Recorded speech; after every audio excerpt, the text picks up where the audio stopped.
owner of Arrow Timber Framing, been around for a while. And let's see here.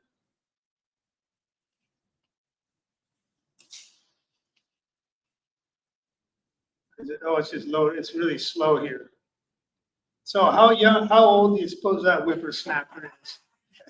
24. 24. Anyone else? 21. Pretty close to 24. I think it's 26 maybe. It just started the business. Me and my wife had started a home framing, house framing business. And I had worked for my father previous to that and grew up on jobs, pounding nails, that sort of thing. A little bit of my past. And so this was in 95, we started Arrow Construction. And then in 2002, I was doing a job for some clients, and they said, hey, could you timber frame this patio for us, this little stoop roof? And I said, well, what's timber framing? And he talked for a little bit, waved his hands, and I said, well, let me think about it. And so I went to the library that night and checked out some books, found some books on it, and fell in love with it. And then from there, it was kind of the law of attraction. And so that's a little bit of the backstory there. Part of the story is not seen. Well, hi, Mike. Welcome. Yeah, no worries. So part of the backstory is unseen from past clients. We have a nephew of a client here. I don't know your first name. I'm Mike. Mike Peachy. Melts, actually. Oh, okay, Melts. Okay, different. Yeah, Yeah, it's the right guy. right guy. Yeah, we just did a fun project down in Oregon for his uncle. Just delightful, and that's part of the unseen part of how we get from point A to Z when we're moving forward, right? Is the people we work for, and then also the people that have been on our team. And life changes, and it kind of comes and goes, but there's been a lot of help writing our story. And so now we'll go on to the evolution of timber framing in the wild, wild west. The reason I have this in here is because during this time period, that was the death knell of timber framing, almost. And we'll get into that in a bit. So back to the question of how old timber framing is. It had to be around Noah's Ark, right? Put wood together. It was gopher wood. And if you are interested in history, in Tennessee, they've recreated the Ark. Built it 50 cubits wide, a cubit is elbow to tip, and however many cubits long and high. And what are you supposed to use for gopher wood? I mean, do you know what gopher wood is? No. What are you supposed to use? They had to substitute something, call it gopher wood. Doug fir, good old Doug fir. It's a premium wood. I think it says something. So this is Viking longhouse, right after kind of the 500 or right in that era. It's some early construction. Before that, the Romans used wood, but nothing's around to tell us what they did. I'm sure they were pretty crafty. They were crafty with everything else they did. I took a trip to Germany, got to see a lot of old timber framing. And this is a barn, and it looks an awful lot like a roof system you'd see today with a lot of triangles, and they understood geometry and forces, and that sort of thing. And we will talk about trusses here after a while as well. Okay, the Wild West. You've all seen pictures of it. So what was happening at the time of the Wild West that made timber framing hit a sharp decline where it almost died? 3 things. What? Nails. Yes, that's one. Sawmills. Sawmills, lumber, yep. Get houses up quick. You had to get it, that's a reason, but that's not one of the, that's a motivation, yes? No, not lack of wood. They were sawing 2x4s out of big wood. Trains. You guys are a smart crowd. Rails, nails, and lumber. Is this the right presentation, Taylor? It might not be. It might not be. Okay. Well, we'll switch it out when we go on the tour. Yep. All right. It's good up to that. Oh, one fun fact right here. Another piece of trivia. So remember, rails, nails, and timber, or lumber. Death nails, timber frame, or almost. So mass-produced nails is really they had nails back in the day. They were hand forged, so they're very expensive. And if you were a builder back in the day, where would you use those precious nails if you could get your hands on them? Roofing. Any other guesses? What's that? Door frame? Yes? Cabinets? This gentleman here is pretty close. They would be in the door frame or the door itself because they were a sign of wealth, hard to get a hold of. Equivalent of driving a Porsche. Fun fact. Okay, so the shanty towns, the Wild West could blow up fast. They could get the lumber there. They had manufactured nails, 2x4s, and balloon framing was born. You'll notice there still is triangles here, still bracing with triangles. Nothing changes that way. It's just faster, lighter construction.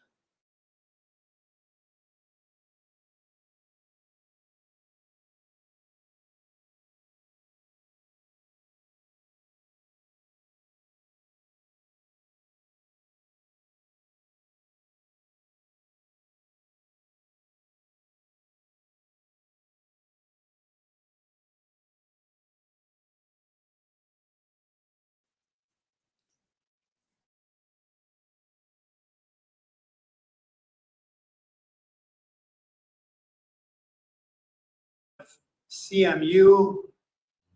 We've done some work on straw bale homes, timbers, and you could even use SIPS panels. And does anyone know what SIPs are? Structurally insulated panels, and what that is, it's like a giant, big square Oreo cookie. It's got plywood, foam, and plywood, and it creates, it's very rigid, it's very strong, and it's got high insulation factor too. What's that? Oh, yes. Well, a piece of plywood creates a triangle, and many, because it's got your, anywhere you want to draw a line is a triangle basically. So that's why plywood is so stiff, and that's why it works so well.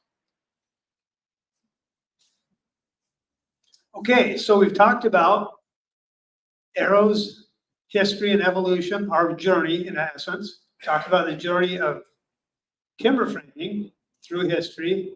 Now let's talk about your journey. You're on a journey. What are you hoping to leave? Is there anything that's top of mind that you absolutely want to hear about tonight? What type of log? Okay. What else? What like structural timber framing is out of style? Why? A complete full timber frame? Yeah. Pros and cons type thing? Yeah. Yes, okay.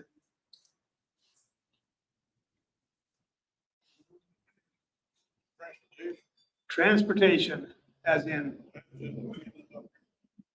oh, again, logs here? Okay, yes.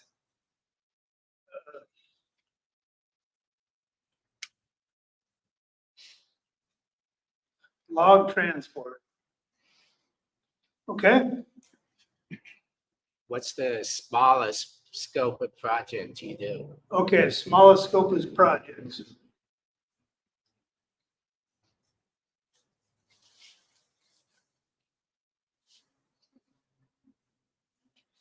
You bet. Okay.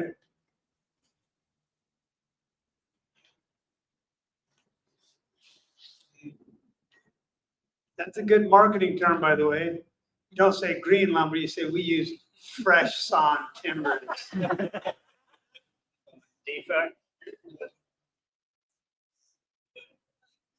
What's the biggest log you Okay.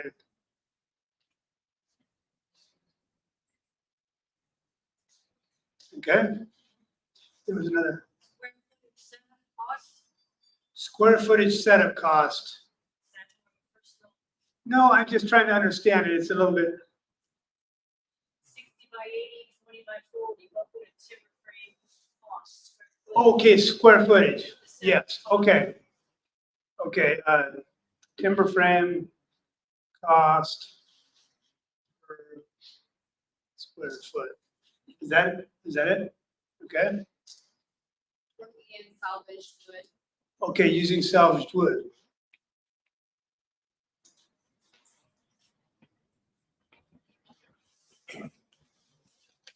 species? Okay,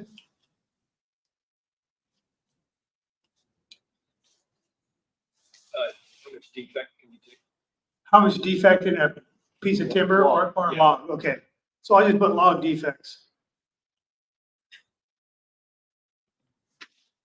I shouldn't have let Bert go home, Morgan. There's another Bert. Good things come in twin packages. Yes, How do you wire a timber frame? how to wire a timber frame.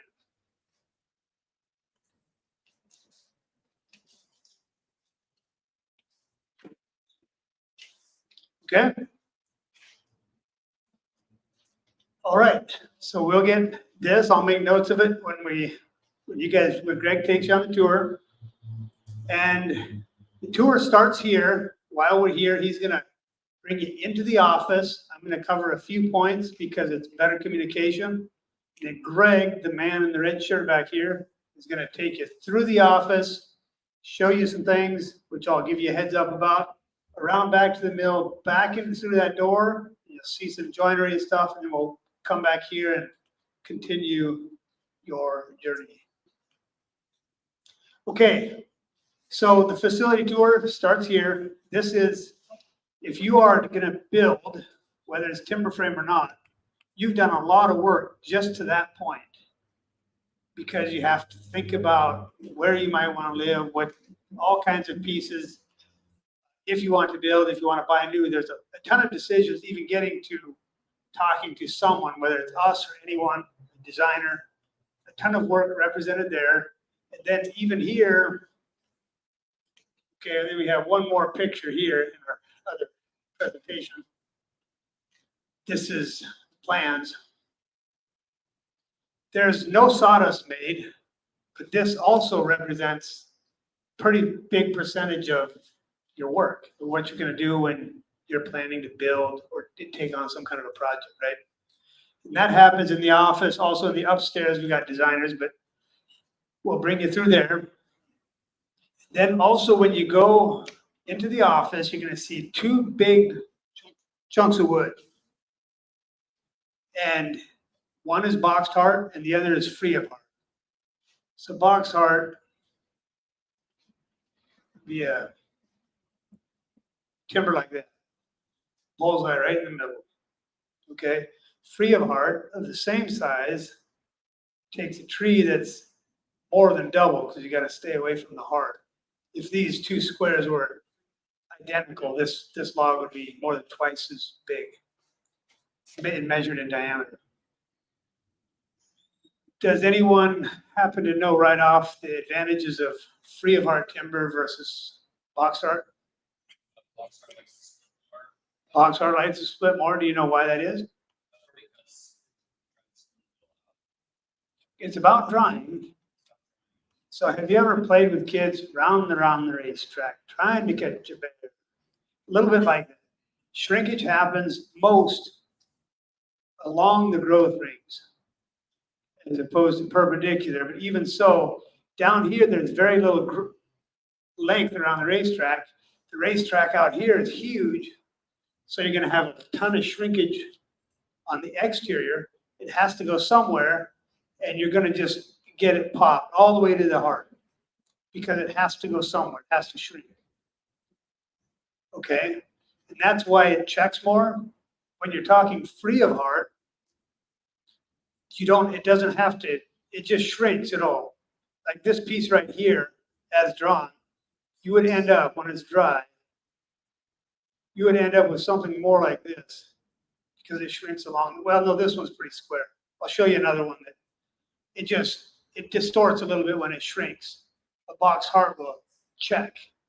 So some people really want checks, and so we're purposely doing box heart.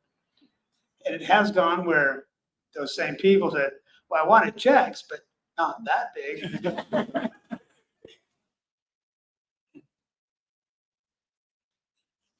Okay, so here is an example of free of heart. This one is vertical grain. This is courtesan. And if you happen to be buying a wood hammer, look at the end of the hammer. If the hammer is kind of oriented like this, right? If this was a handle, this is really strong. If it's the other way, that hammer will bust before too long. Learned it, trial and error. Mhm.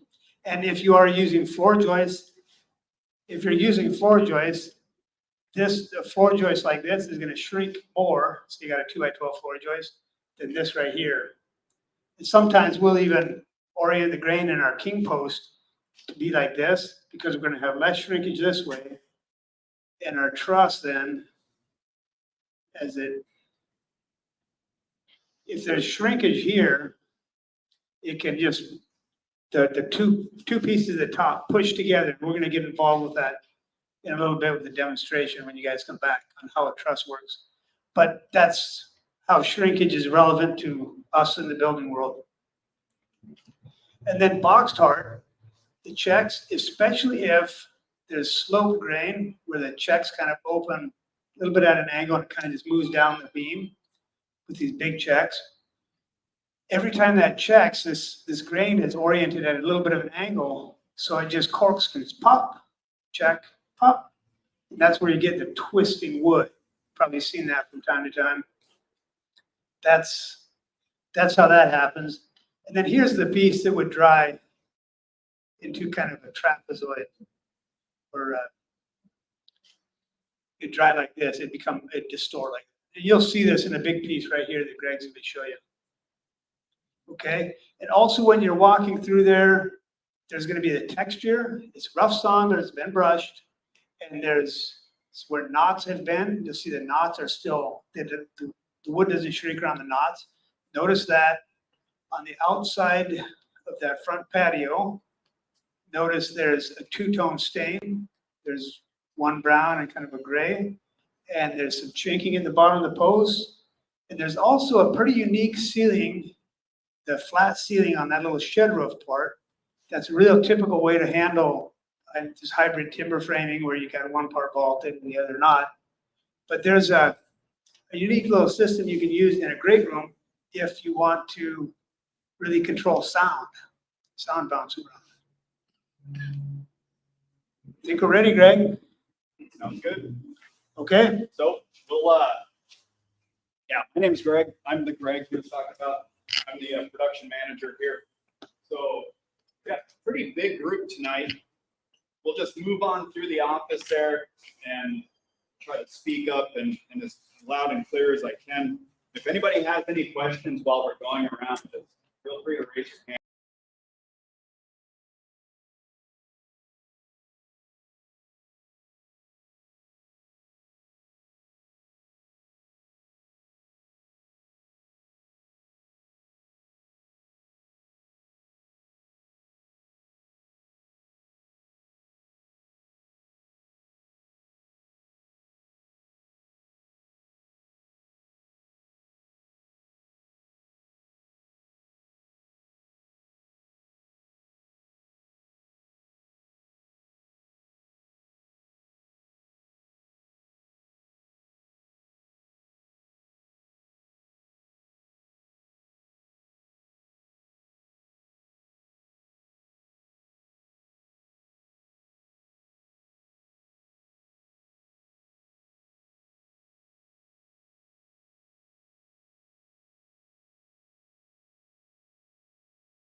Yes, so this timber planning guide we're passing out.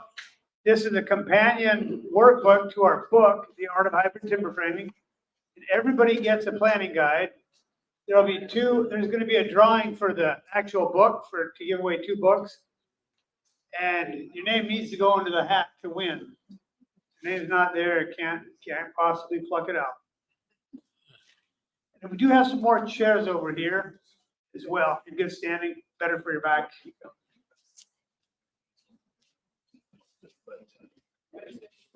Question, yes.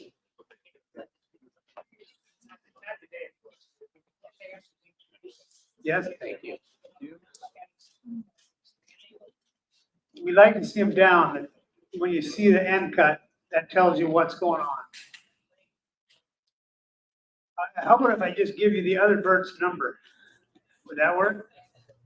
Yep. Okay. So, name in the hat if you haven't got it already. There's going to be a drawing in the end. for books, for shirts, for hats, and for a mystery project. You choose, whoever wins get to choose which one they want. You didn't even know you were walking by a mystery. And you're gonna be able to put it together.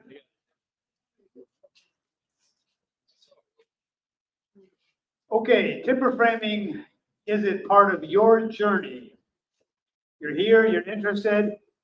There's many different ways this could take place. And you had a journey through the shop. Journey is a little bit melodramatic, like a saga or something that is really profound and exciting and so on and so forth. But journey is really, I've come to like the word because it means forward movement and it means doing something with purpose. And we all need that to get out of bed every day, right? And if you were to boil that down even simpler, it becomes, when we can help people. And the future of our journey at Arrow has become clarified recently. It's a little bit of a, I don't know if you call it facetious. I look into the future, where we're going. We have decided that we want to be the GOAT guides of timber framing. Who knows what GOAT is? Greatest of all times.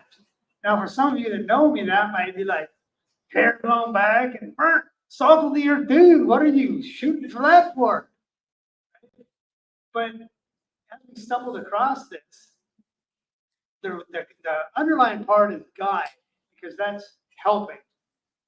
And GOAT, just when you think about, okay, if we were to be the greatest of all time guides of timber framing, what would we have to do? Suddenly, our thinking has teeth, and we can pictures out there. We have someplace to go. We have a journey, right? So that's part of what we're doing here. Education can be part of it, right? And I'm going to give you just a little peek. Here's a before and after. In being good guides, if this was your home, your project, you see that there's a lot of things that are different. Generally, what people will tell us is that, wow, the timbers look gorgeous. Timber framing is gorgeous. Yes and no. What is not seen is the invisible work behind the scenes to prep the canvas. Okay? So if you'll notice this line right here, this line right here, that peak is higher than the original over here. And you'll also notice that this window is bigger here than there. So by shrinking the window, we were able to raise its pitch. We also dropped the gutter line, which gives some interest.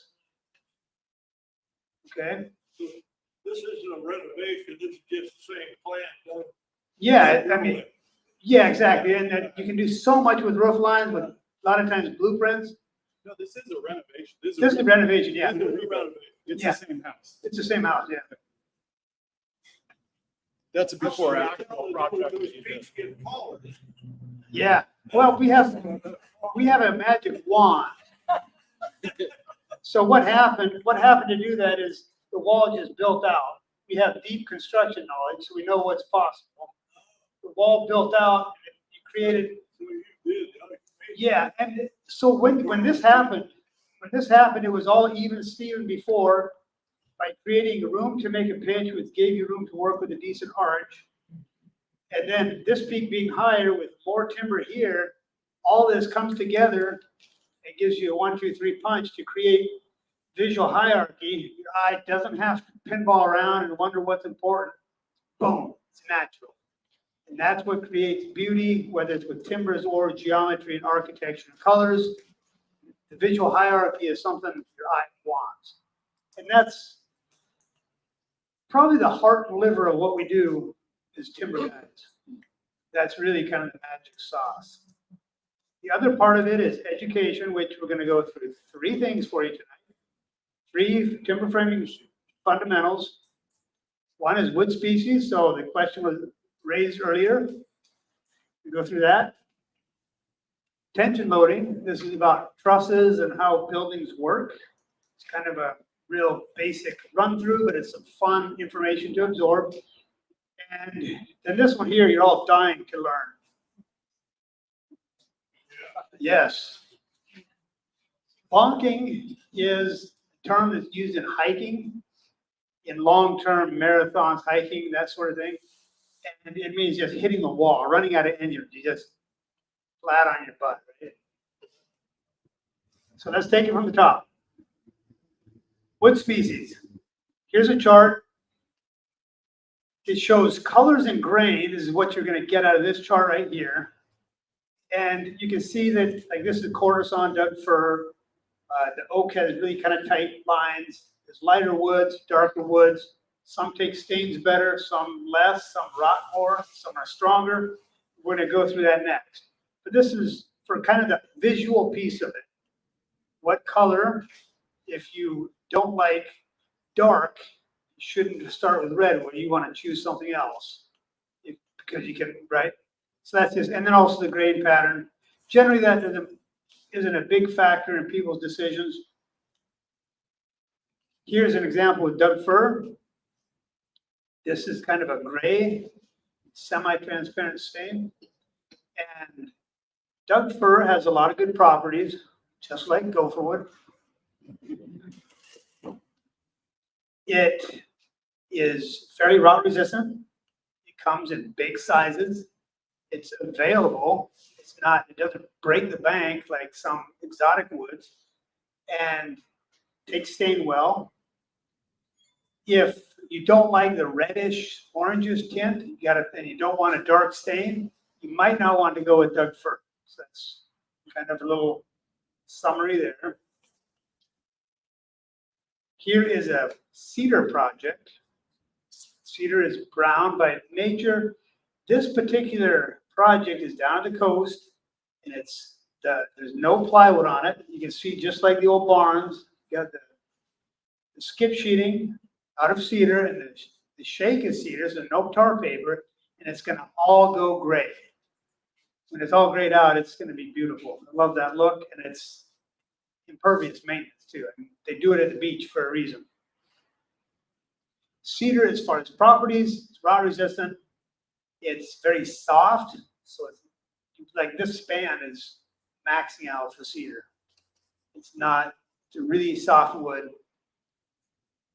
What else about cedar? It's got a darker color and smells good, and it's great to use in a sauna or a sauna, however you pronounce it. If you use oak, it might squeal when you sit down. Oak is so dense, there's not much air in it, so then it captures a lot of heat. When there's a lot of air in the wood, it has good insulation properties, keeps you from burning your hiney. Okay, redwood. Redwood is, cedar is going to be pretty expensive too, and it's harder to get big pieces. Redwood, you can get big pieces, more expensive than cedar. Some people like the red and white contrast. It's really close to cedar as far as properties, strength, rot resistant, maintenance, that sort of thing. Then go ahead. We've cut some, and giant sequoia, they're really two different, the same tree, they grow in different places. It's kind of a little bit odd, but occasionally, yeah. We're not paying top buck for it because we don't know when we're going to use it. If somebody has a log, and that sort of thing. Probably not the best market.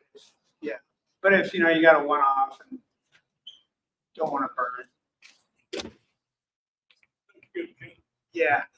Okay, and then here's a project of oak. This we didn't do, a friend of mine did. And they dried the oak first. Yes. It's a good question about blending wood species. Do you ever find that you do the structural portion of a project in Doug fir, you trim it out with cedar, or does it dry in a different shade, I guess? So as far as the question was, do you mix species? Is there a problem with the drying and different coloring, different shades?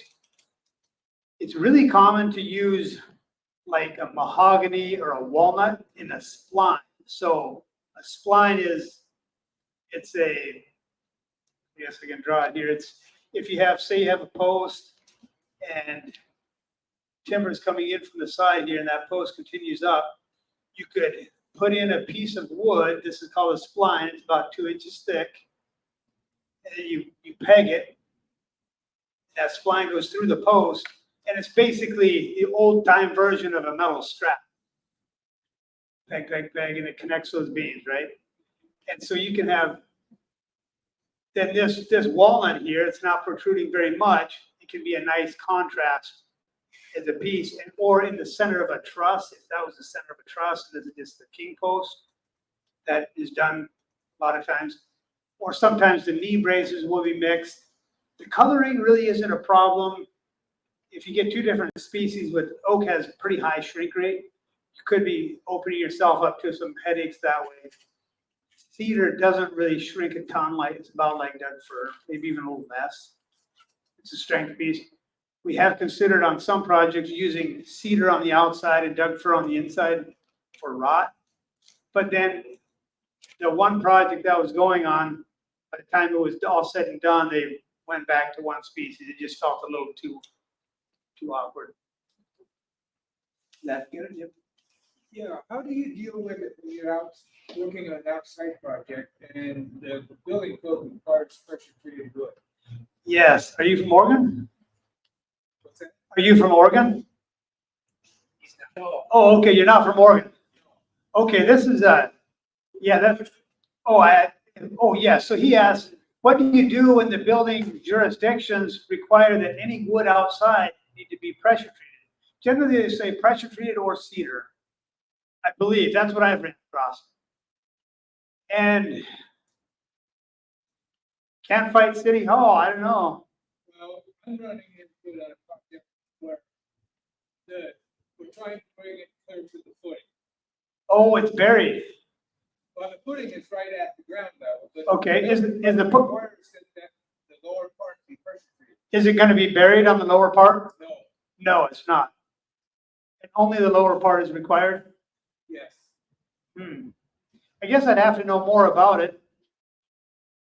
The burial part I understand, but we've had that in other places where they want cedar or pressure treated for a timber truss on entry because Big Brother is looking out for you and they figure you're not going to maintain your wood properly. It's going to rot and fall on somebody's head and they're going to get sued. Bank won't finance. Yes. Uh-huh. You're in good hands. Yes, and for permission. He said it's easier to ask for forgiveness than permission. Yep. Okay, so the oak is going to have different properties, really strong. It has multiple checks because there'll be often in a oak piece, there'll be multiple hearts. They grow really in hard getting, so they grow, real crooked. Getting long pieces is tough. The grain goes all over. So the word in the timber frame industry is if you're timber framing with white oak, mortise it, tenon it, do your crafting, and get it together quick. That's the word. Very kind of a blonde wood, very dense. And so it's getting hard, getting long pieces is hard. You don't need big pieces much because it is so strong. Around here, you can almost pick it up for free. There's just not a market. But then, you need to be able to, ideally, cut it oversized, let it sit out, dry it, and go that way. Okay, and then the last slide here on wood species is kind of a cheat sheet. If you want it, we can email it to you. It just kind of covers everything that we've talked about running through the top species. And it covers ROI, your investment. We talked about cedar costing more, redwood costing more, so on and so forth. It talks about the colors of the grain and also performance, how it performs, rot, strength, that sort of thing. And performance is also part of our next thing here, our next thing that we have for you. Tension loading, the Achilles heel of construction. That's all construction. So, Greg, did you bring calipers? We need to find the biggest biceps in the crowd. I need 2 volunteers. We're gonna demonstrate how a truss works. And you don't have to have big biceps, it's okay. 2 volunteers, okay, we got 1 here? And right up here, okay. We have to get you positioned right behind this beam here. Yep, and 1 more right behind the beam. Okay. So, your name again? Yanni. Yanni, do you like steep roofs or shallow roofs? Okay, put your elbows on the table there and make it a steep roof. Yep. Hands together. Yep, a steep roof. So you're gonna be a shallow roof. All right. Put your fists together. Lock your fists together. Just like that. Yep. Okay. So who has the geometrically stronger shape? Who's gonna be able to withstand more force like this? Steep guy. Yep. Right. Now, if I apply enough force on either one of these, the elbows will move out, but if we were to attach a cable or a rope from elbow to elbow, and as long as the cable didn't break or the attachment didn't come loose, you have something stable, right?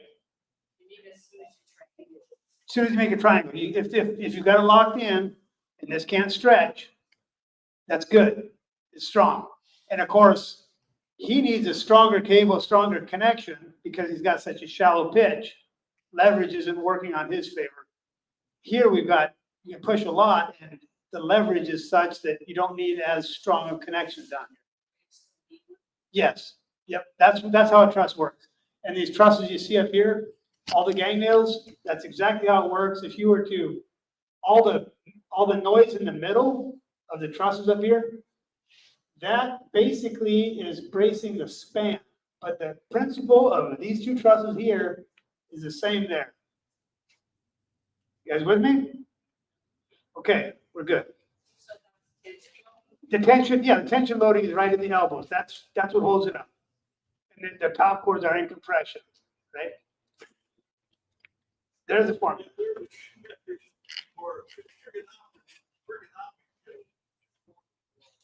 Trigonomic formula, yep.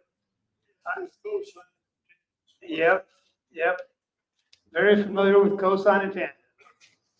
Now, we're going to go through some examples of other trusses and ways to address tension loading.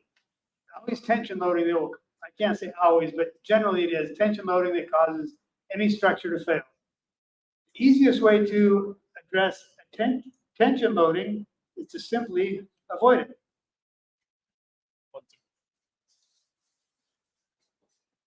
Okay, see this here. This is like an arch bridge. You see the stone bridges of Roman times, and this is pushing against the earth, right? So as you push down here, it just pushes, and as long as there's rock or something really stable there, that bridge is not going to collapse. If we were to take some gigantic cables and pour them in concrete, tie that across, you would, in essence, have a truss. Okay? I'll give you a little more complicated example here. This is a timber frame structure. It's about 30 foot square. And this has no tension loading. These are big concrete columns. They have gigantic, like, counterballast footings. And the load comes here and it thrusts down kind of at an angle here at each one of those columns. And as long as these columns can resist that force from overturning, it can't fall down. Yeah, same thing, flying buttresses, yep. And then this little secondary truss hardly constitutes much load, but it also is in compression, it's just pushing on the columns in a different direction. Make sense? Okay, now we'll talk about another kind of truss. This is a 4-way truss.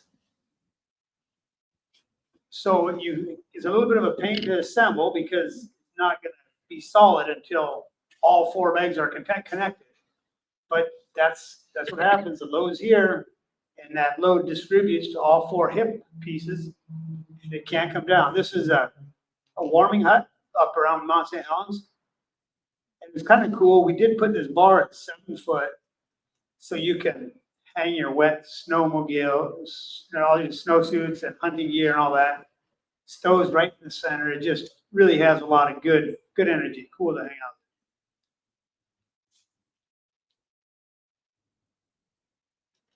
Okay, here's an arch truss, and this works a little bit different than what we've just went over.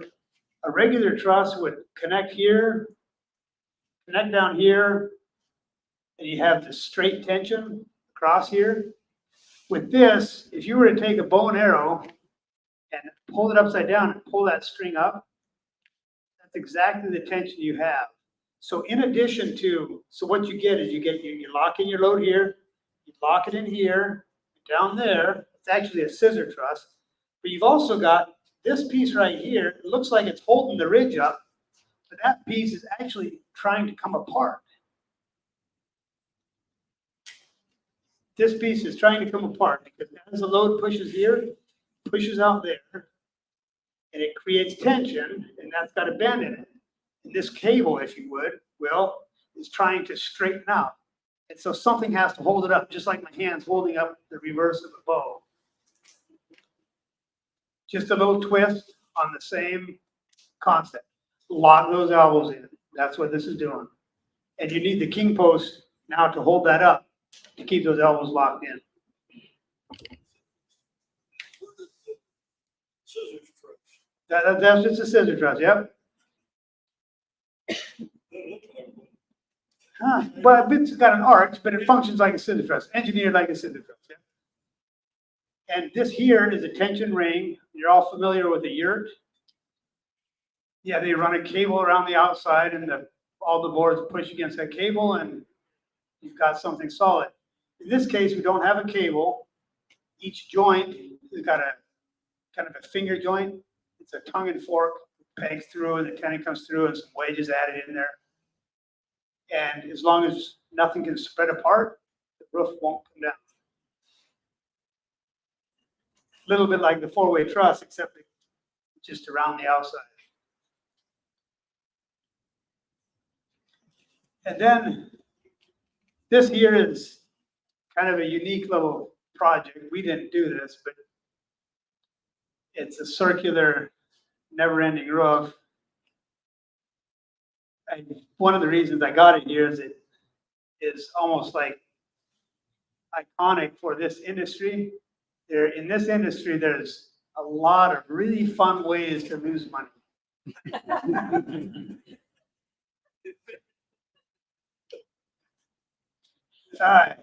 And engineers have a hard time. They say it's actually impossible to get numbers to engineer this when there's one piece off the other and there's kind of no beginning and end. It's a little bit like telling a fan like myself to go pee in the corner of a round room. And speaking of confusion, here's anti-bonking. This is what we talked about as far as, yes. For one, I'm just curious about your trusses that you manufacture and produce. What's your most popular? What's most expensive? What's most affordable? So of the trusses we make, what is the most popular, expensive, and affordable? Yeah. I know it depends on the size and all that, but just Yes. Most popular, let's just take that one. So Taylor, Greg, Donna, what do you think? Taylor? One with a lot of metal. One with a lot of metal, he said. Oh, sorry. It Most might be popular, an I'm arch thinking truss. most expensive. I'm trying to multitask. He's going. I'm spelling expensive, and that's where I went. Anyway, Okay. He most went, popular? he said with a lot of metal, if you put a lot of decorative metal in a truss, you're gonna run expensive. And on that note, it took me 3 years of being in this business to figure out that using metal plates was eating my lunch. It was costing me money. I thought it was cheaper. It costs more. There's reasons for it, but we'll keep moving here. That's the most expensive. Would you say the arch truss is pretty popular? I'd say I- that's pretty it's, close. it's to the up top. there. I mean, it's hard to say. And then the most affordable truss is, I'll address that when we get to the question and answer, all right? Because I can draw it out on a blank paper better. Okay, so anti-bonking tips. This is about any building journey, especially. Any general contractors here? Or anyone that's built a home before? Okay, yes. So from all the planning and the very get-go, there's a ton of decisions, a ton of learning, and information comes in, and there's bright, shiny objects that seem cool, but actually are gonna take you down a path you shouldn't go, maybe cost you money. And But you learn a lot doing it. you learn a lot doing that, but there's a myriad of things you gotta do. General contractors will tell you that sometimes clients come to them, and they're like, huh, tell me what color to pick. I don't know. Just pick a color for me. It's decision fatigue. They're just done. Kind of like this guy, right? And that's what happens when there's so much going on, but there's a way around that. That's the first tip I'm gonna give you here, is point A of this section. Know thyself, thy wants, and thy budget, yep. Okay, so kind of simple. To break this down further and really get meat to it for yourself, if you ask yourself why, for knowing thyself, what do you want, and then how, for budget. I mean, how are you going to do this? Some people approach a building project and they say, I'll figure out how to get the money for it. I just want to figure out what I want. That's their approach to how. Other people are like, no, I don't want stress with blah, blah, blah. X amount of coins to throw at this. That's the way I'm doing it. But if addressing all of this, which one is the most important? Which one should you tackle first? Say the first. First one. Anyone else? Budget. Budget. And I don't know that the best way to do it, Simon Sinek agrees with you. I don't happen to agree with that. I think that most of us naturally jump into what? You start imagining what it could be, you start brainstorming, you start finding ideas, and this and that. And then my recommendation is to say, jump into what, brainstorm, get into it, but then forcibly pull yourself out of it and go to why.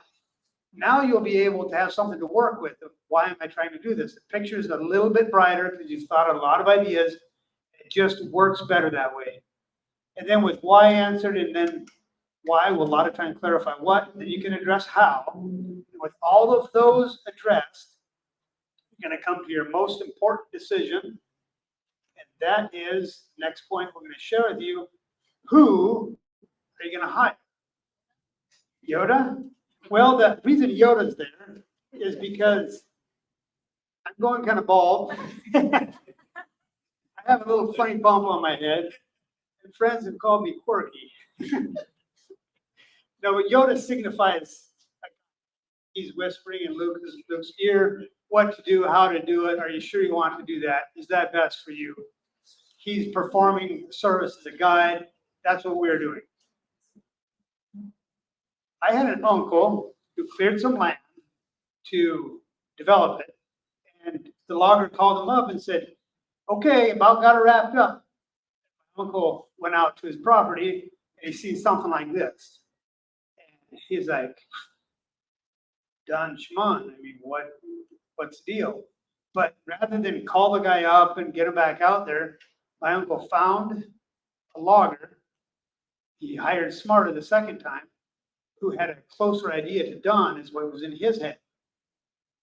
And when I first heard that, I thought, well, why not get the first guy out there and have him do the job right? You know, that's not fair. Screwing you. But his reasoning was that, well, first off, he would spend a lot of effort and time to get the first logger out there to finish a job, and he would still really not get what he wants. he would still have to be satisfied with less, because you're just not gonna drag that person clear over to your camp. And so he did the right thing. He just ate his medicine and said, I'm gonna hire smarter next time. Went on with it. So that's really a good story to underline why who is so important. Whether it's a subcontractor, especially a general contractor, that's really important. How do they roll? What do they do? That sort of thing. It's good to dig into that, because they're going to influence your thinking, your decisions the whole way through. The other option is just Self-contract. do it yourself. Get along with yourself. Yep. But don't get the bank. Don't get the bank involved. It's good advice. You'll never make it if you do. What's that? Only one bank that'll finance you. One bank that'll finance you anyway? Okay. Well, I'm a little bit lost there, but, To do your own. oh, to do your own. Okay. Oh, okay, yeah, otherwise you need a general. Yeah, okay. All right. Well, that might be some good information to, okay. All right. Okay, the last piece here is the cost control steering wheel. And you, of course, have this with all your decisions, specifically with timber framing. Let me illustrate a certain point here. You're going to see more examples of this. This is the same floor footprint. The walls are the same height, and the roof is the same pitch. And we're going to show you many different examples of that same room. 15 examples to be precise. Now, imagine how much more options you have if you start tweaking the room size, the wall height, and the roof, and even how it adjoins with other space. Your options to create a look that looks good, that you can afford, you've got quite a few options. It's a matter of turning over stones and finding the ideas. And just for a little exercise, so it's a little bit more memorable for you, tell me which of these options here on this page do you think is the most expensive and the least expensive? Go ahead. Modified. Yeah, modified hammer is probably most expensive. Modified hammer beam. Okay, and then how about the least expensive? Dual beam. That's a dual beam. Okay. I'm gonna say king truss. Linda, The king truss, the king truss is the least? please. Yes. Okay. Anyone else? Somebody can be right. It's just filling the guesses. This one for sure. That one is, depending on the load and the connection on the truss, I think the dual beam would be just a little bit less expensive. Okay, next page. Do the same exercise.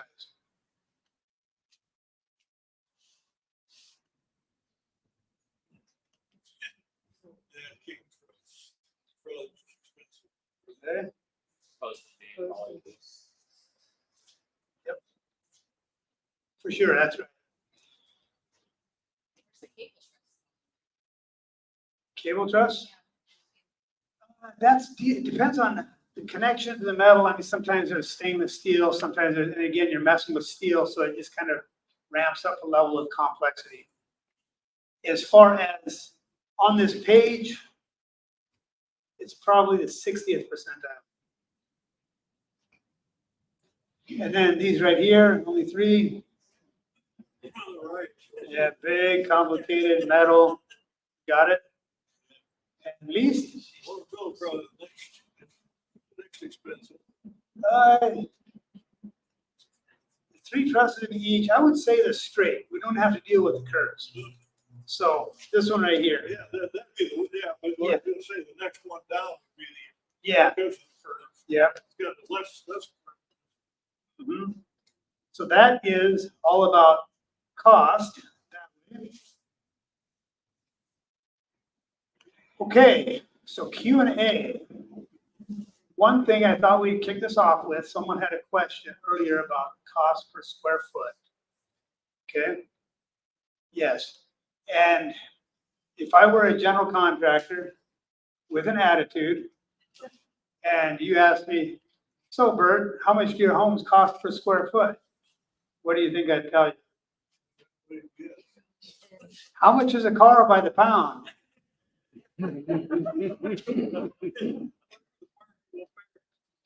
Yeah, it's just really like some people will pay $30,000 for a high-end refrigerator.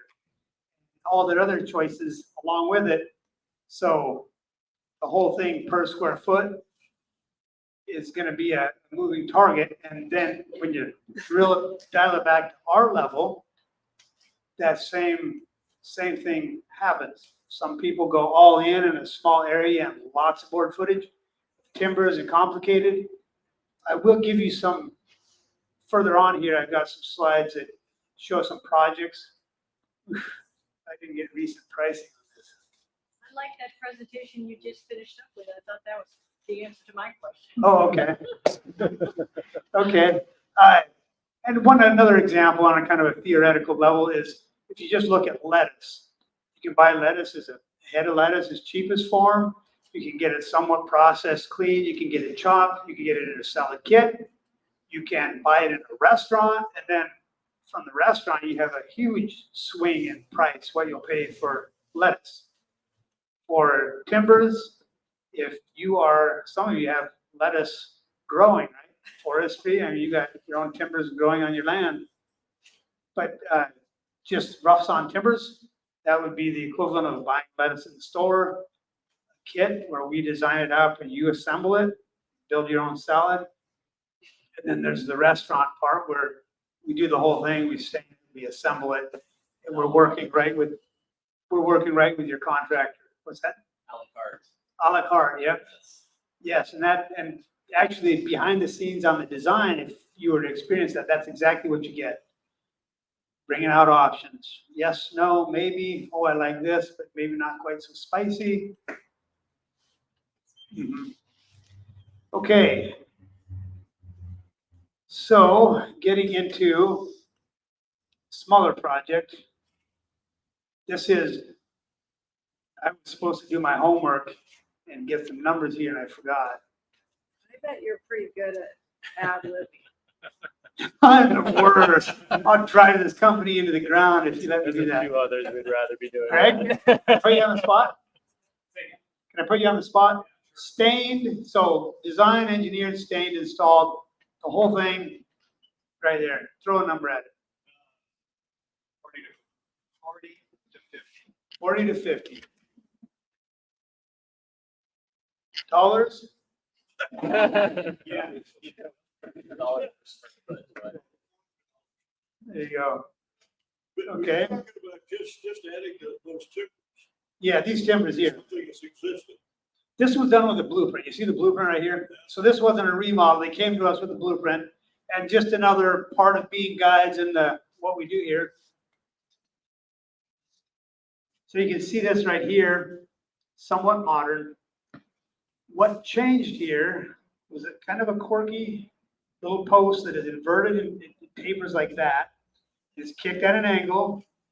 And then there's a post that is up on the wall here. Part of that was functional for just walking around it. And also it tied in with these other elements there. And one thing that's critical to this whole design is a little bit of a roof line change. Back to roof lines. The energy kind of really gets a strong outward thrust on all this. And that adds to kind of that modern look. It just really makes it kind of sing.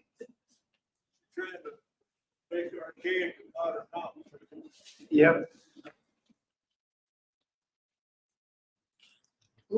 Okay, so we had. Okay, so here's a medium-sized project. Okay. Pin the tail on the donkey, Greg. So this one here is stained.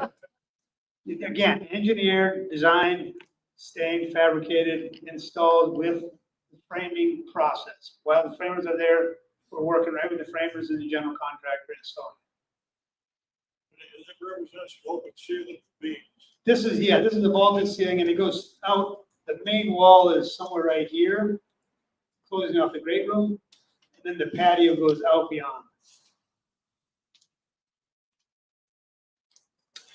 Actually, most of what you showed us was water renovation.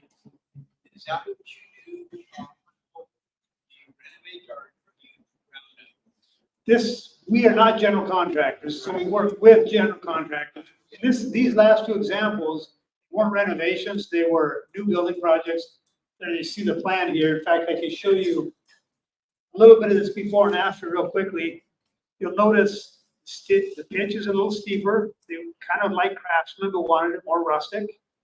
The one problem here was this garage was really, with 3D model, you really could see that the garage was overpowering. So we went to a scissor truss, just a manufactured scissor truss inside, so you could lower the ceilings to 7 foot, still have headroom. That brought it down. And by bringing this up, it brought more attention to the entry. We splayed things out to give it a little wider stance, and it brought more power to this front. We raised the roof line of the main house to give more mass and make that feel smaller and also set things right size. And then the key to this whole design is this, see that little flag roof? The little flag roof comes down and it mimics what's going on here. So you have kind of a little bit of a flow and theme.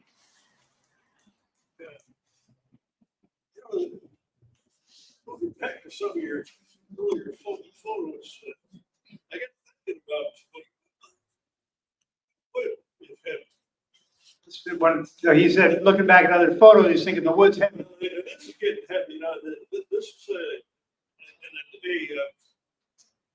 a redo, right? You're adding on something that's already there. This is new construction, This is new construction. but we made the changes on paper. Okay. So that was, easy peasy on part of the paper. Then you have to work on the foundation. Because this stuff, Yeah, that's we're working in tandem with an engineer. He's saying the load has to be calculated in the foundation. Okay, but that's a big concern. You build the house. You're putting heavy stuff on there. You better make sure that foundation is gonna when handle in doubt, go big on that concrete. Yep. it. Okay. And then here's an example of a bigger project. Here you see the front, a lot of timbers on the inside and out. And then the back patio, really, really fun project, just a lot of time. Okay, any questions on that part of it? Yes. How long was that project? It was on our books for quite a while because we designed and then it kind of went on hold. And we designed the whole, the floor plan was given to us and then we designed the roof lines and the wall heights and stuff on this. Oh, boy. So it was like a five-year window. We were dealing with talking to people off and on before we started working on it. And I don't know, was it We started in 2016. 2016? Yeah. Okay, we finished 3 years ago? Maybe 2 years ago. One funny little story here, only it's not so funny, is the guy's a builder, general contractor himself. His employee was grading the sand in his front entry, and he drove his excavator and just crunched that king truss. Just called me up and, Bert, can you help me? I'm like, oh. And so, of course, you can't kick a man when he's down, although when else could you kick him? No. So then you go there for just bare bones pricing to get over there. And anyway, I had a day and a half to figure something out, but yeah, that's still the project itself. Back to your question, I don't know. It was maybe 6 weeks in the shop. There's a lot of work there. Yeah. Yeah, quite. Confuse me a little bit with the original project what made me think of it as a renovation rather than a build. Because there's no way you get to these day and age you can build. Yeah, that's. Yeah, and he was. Timber design, John, I think that's a point, just like, sorry to talk everybody's back, but like with your Yoda. Okay, yeah.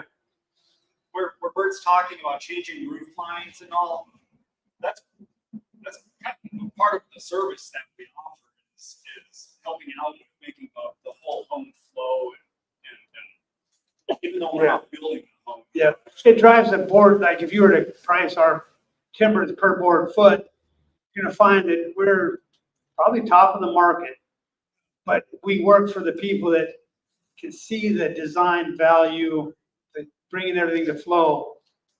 You know, so what, in order to use your services to its greatest utility, buy a plan, go to the parade homes, No, he's saying buy a plan, take the plan off the shelf, you'll tweak it as much as you want to, and bring it to you. yeah, and then You want some tips? get to work. I'm following you now. Yeah, that's what you do. Here's the plan, get to work. Yeah. Retweet, yeah.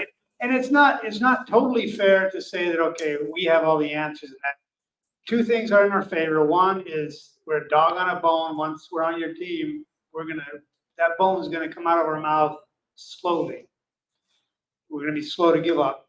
So you just keep turning over ideas, and that's kind of the magic of creativity, that commitment. And then, of course, there's learned experience that makes it a little easier. But the other piece of it that is really just universal, sometimes a designer will bring a plan to a certain level and then someone comes for timber, and then voila, Errol has all these good ideas that just increase the value of the home. Like, why didn't the other designer think of that? Well, the answer is no man is an island. We're all working together. And we're starting out with fresh legs and fresh perspective. They've seen it for so long, you start to get colorblind, shape blind, and tired of it. You know, they've been moving closets and toilets and X amount or whatever. They're kind of just tapped out. And then when we get it back, then maybe they get a fresh boost. They can improve on it more. So that's kind of how the process works. Yes. What's the farthest distance you've installed? Farthest distance we've installed, we've shipped to Florida and other states. We've installed in Alaska, Minnesota and Alaska, probably the furthest install. So Alaska would probably be the.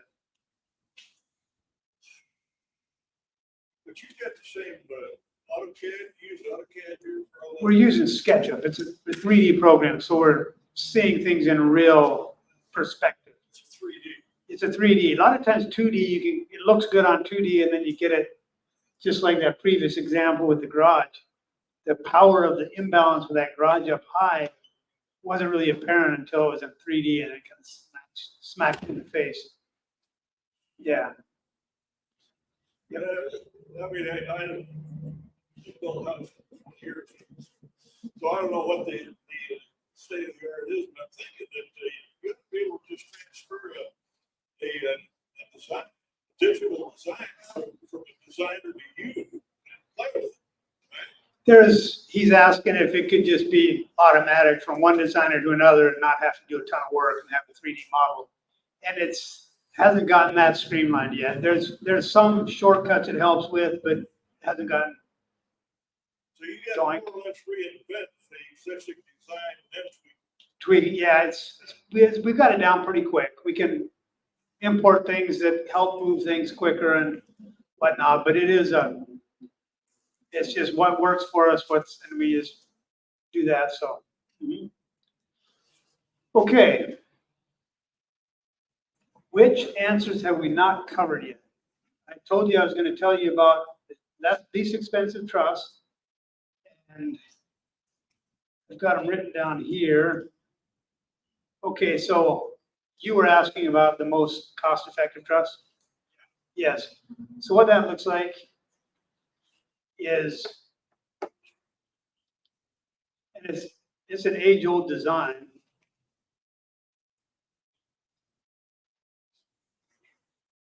And I'm not going to draw king posts. I'm not going to draw webs in.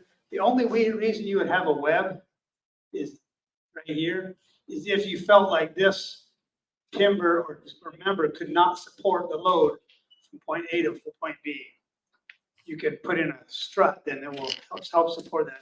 The reason this is really cost effective is you can simply just cut in a piece where it's like And then you kind of have that same thing as like a bridge. I mean, the tension is taking care of it. It's butting into it. And you're not having a mortise and a tenon or some sort of steel pulling apart. It's a butted, and the only thing that's weak then is, will it crack? Will there be enough force to make that piece of wood right there slide on itself? So really effective and completely traditional joinery. Webs generally are there for decoration. Timbers that we size are generally sized by eye, so they're oversized when they come to the engineer. To look right, you just have to have them sized right, and that's what you're paying for. I mean, the chintz out there is defeating the purpose. So that was the question there. We had a question about wiring a timber frame home. Is that you? Yes. No. Oh, yes, okay. And so wiring a timber frame home, really, a hybrid timber frame home is gonna be no different than any other home. You've got your studs and so forth.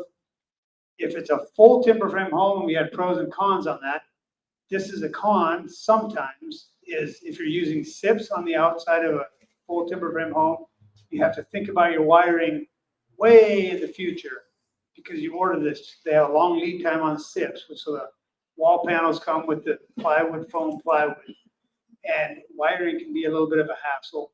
But in general, if it's CMU block, if it's ICF, the styrofoam forms that have concrete in them, whatever that is, you have to have something that keeps the wind and rain off of your back, right? So that's where your wiring generally goes. Inside of a great room, sometimes you're running channels on a truss, on rafters, to drop wires, but it's not rocket science, kind of general building practice. With the SIPs, is that running wires through the stuff? Yeah, they'll give you channels. So you're talking about grounding behind posts. You can, or on top of posts, like if you want beat lights, uplighting on some beams, and it will cut grooves and that sort of If thing. you want to switch up posts, you got to 10, 20. We've hit that before, some long augers if you want to switch on a post. Kind of a pain, but it can be done. And the thing is, once you go on an end grain,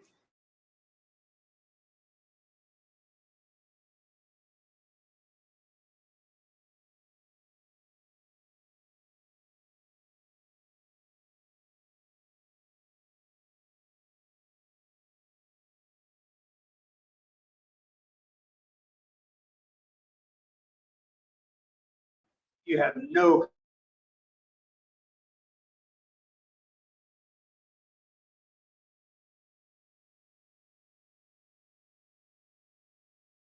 that sort of thing. So cost is big pro for the full timber frame. Flexibility, cost is a big con, I would say, unless you're bent on spending more. Flexibility is also a con for full timber frames, just because you do certain floor plans, the way the full timber frame functions, it doesn't lead to just do whatever you want, figure out how to put a roof on it. You're kind of dealing with tried and true floor plans, living patterns, that sort of thing. Yes, you can do change or whatever, it just really drives the cost up. And so your flexibility, even for style, is somewhat limited because it's going to be more rustic. You've got that much wood over there. And then also more rustic, and then traditional lines can't get really too funky with roof angles if it is going to fit the floor plan and flow or look better. It just really starts to ring that register up. That's kind of the 30,000 foot view. Is that okay? What else did we have in here? Oh, we had species fresh on using salvaged wood. And then did Greg address all the log stuff? We hit some of those questions. I think the only one I feel left with is the smallest scope project. Okay. Yeah. That was you, sir. Yeah, Yeah. but so we're thinking of putting a cover over our back deck that's like, 10 by 14. 10 by And so 14. is there something that would make sense for that, or? 10 by 14, it really depends. We've done back patio covers and some of them not big. There's one in Seattle, it'd be great to show you this here. We did, so that was a lot of travel, but it was just the right fit for the person that talked to us. And when the fit's right, the details don't get in the way. And when it fits wrong, if you and I are gonna do business and it fits wrong, we can try. It's probably not gonna happen. It's just pushing the rope. So the fit was good. And we traveled there. It wasn't that big of a pavilion, but outdoor patio. But it fit because of what we could do with the whole design and bring the looks together. It wasn't cheap, but it was relatively small in size. Were you asking about cheap or size? A little bit of both. So, A little bit of yeah, both. Well, then now the way to answer that is to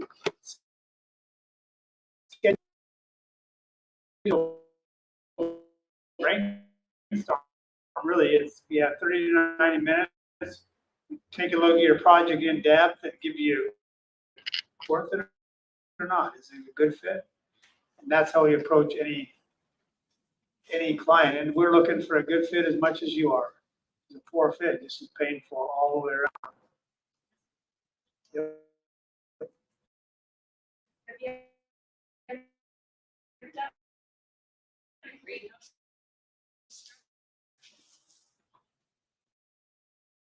Bid on some in the past. Some people have been really keen on doing it.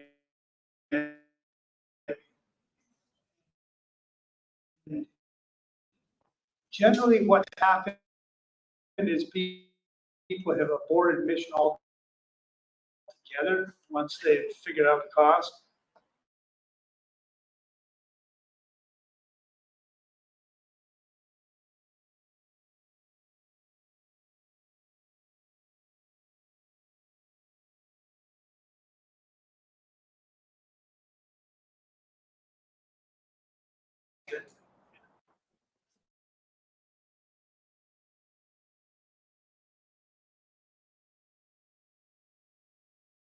Labor to pull the nails.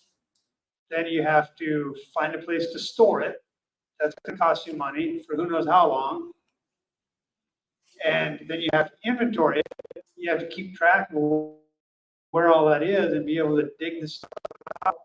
And then say I want a 8 by 12 and you've got a 10 by 16. Cut it out of the 10 by 16 and sell me the 8 by 12. Well, you have to charge me for all that drop as well, because that's just more hassle in general, right? So all that considered, 5 times more expensive than fresh sawn. Mhm. Yeah, one little thing neat about using fresh sawn or green Doug fir is just like they did it back in the old days. They didn't have time to dry wood, so they would use dry pegs. They could dry pegs. Pound the peg into the green wood, and then the green wood shrinks tighter on the peg. Mhm. Okay, so we are going to have to wind this up here. We're on a journey. We want to become goat guides, so help the most. And part of that is education. Here's 3 ways that you can help us. Easy peasy. YouTube channel, like and subscribe. Or tell people about the style finder. Our book is online for free too. That book is over here. And the flip book online has the advantage that it links you to other videos that tie into the topic you're reading. You don't lose your place. So Taylor did a great job with that. Where is Taylor? Kudos. Oh, he's not even here. Stepped out. You interact with the log house people? Log house. We've worked with logs. We're not going to stack logs on top of each other like that. That's not our gig. But working with logs and organic shapes, yes. Anything that's complicated and fun has the potential to lose money, we're in. How did you build Yeah. And so the book is online. And then, of course, if you want to do a friend a favor, either share their information and we contact them as a little surprise, or you refer them to us. That would be the paying us the highest tribute. Okay. So I think we're covered there. We are going to have a drawing now. Somebody's going to win their choice of the mystery project. You got the shirts, the hat, and the books. So let's get the drawing underway.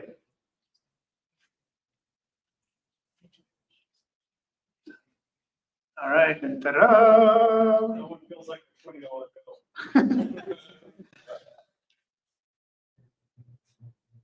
What do we drop? Awesome. Okay, what are we drawing for? Yeah, I didn't think about it. Well, your choice. What would you like, a mystery project, a book, a shirt, or a hat? Mystery project? Yes. One more thing.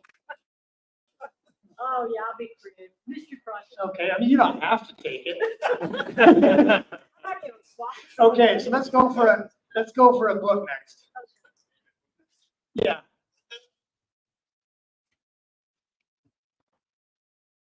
Tim? Easy? Sorry. Okay, and if you'd rather have a shirt or a hat, or maybe swap with a mystery project, time will tell. Okay, another book?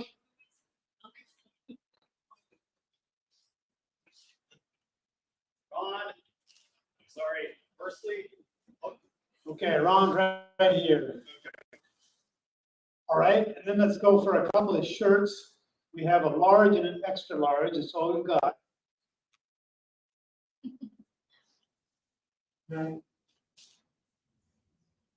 Peter, Ricky?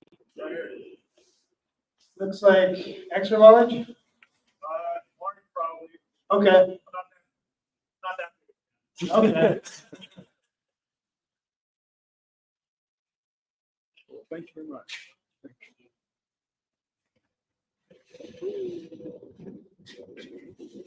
Another shirt? Although this one is extra large.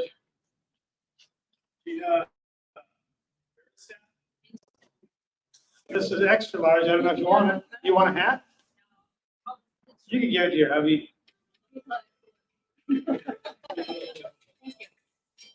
Okay, now we got two hats.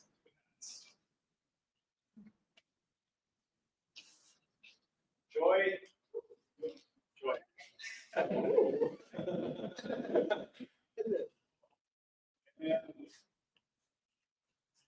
You gotta give Joy the choice of black or red.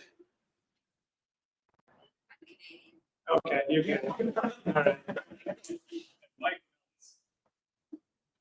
Oh, cool. All righty. By threes, we're gonna bust into groups, and you guys are going to uncover this. And I just ask that if you understand exactly what's going on, what it is, and how to assemble it, it's not very deep, but you just hold off and let the rest of your group kind of have a chance to process it, okay? And then once we're there, there's some other work we can do if you want to get dusty, your choice. So we're gonna count off by threes. So let's start here with Mike. So 1, 2, 3, and 3 behind you. 1, 2, 3. Okay, Linda. 1, 2, 1. 3. 1, 2, 3. one. Okay. 2. And 1. Yeah, 1, 2. Okay, did I miss anybody? This well, Oh, that row back here. Okay, so that was 1, 2, 3. 1, 2, 3. one. And there's 0. Okay, so let's just go right here. We'll start with the 1 closest, 3 furthest away. Have at it. And then there's snacks, we'll socialize. You don't have to rush out. Go if you need to. Yeah.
Thank you. Very nice. Oh, yeah, of course. I'm glad you enjoyed it. Yeah. That'll do. Thank you. Appreciate that. Yeah, it's pretty unstable. Isn't it?